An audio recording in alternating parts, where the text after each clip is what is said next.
السلام علیکم ورحمۃ اللہ وبرکاتہ۔ ناظرین محترم، میں حافظ زمان رضوی آپ کی خدمت میں ایک نئے ویڈیو کے ساتھ حاضر ہوں۔ آج کی جو یہ ویڈیو ہے بہت ہی خوبصورت، یقیناً جب آپ اس کو دیکھیں گے سنیں گے تو آپ کا دل بھی ایک بار خوش ہوگا۔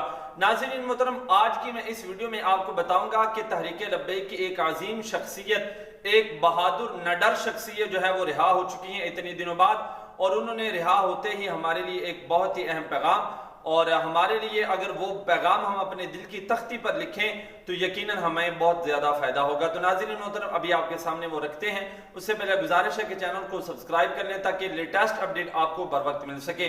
تو ناظرین محترم، اپنی ویڈیو کو آگے لے کر جاتے ہیں۔ آپ تمام حضرات جانتے ہیں کہ حکومت دن بدن تحریک لبیک کے ساتھ کیا کر رہی ہے، لیکن الحمدللہ اللہ تعالی ہماری تحریک کو اور عروج دے رہا ہے۔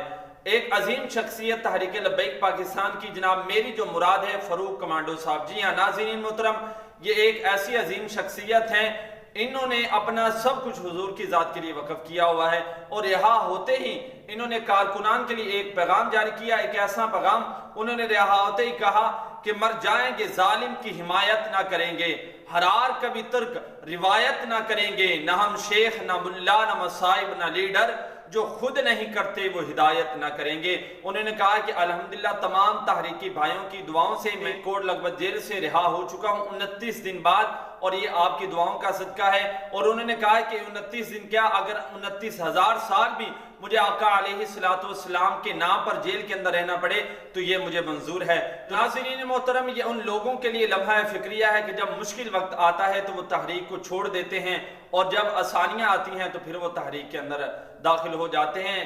وہ بابا جی کہتے تھے نا کہ وہ کیا بہادری ہوئی کہ جب تائی تمہاری تو تم کہتے ہو کہ ہمارا تحریک لبیک کے ساتھ کوئی تعلق نہیں ہے۔ اس طرح نہیں ہونا چاہیے، بلکہ ہر حال میں تم یہ کہو کہ میرا جینا مرنا بھی تحریک لبیک کے لیے ہے۔ انشاءاللہ ملتے ہیں ایک نئی ویڈیو کے ساتھ، تب تک کے لیے اللہ حافظ۔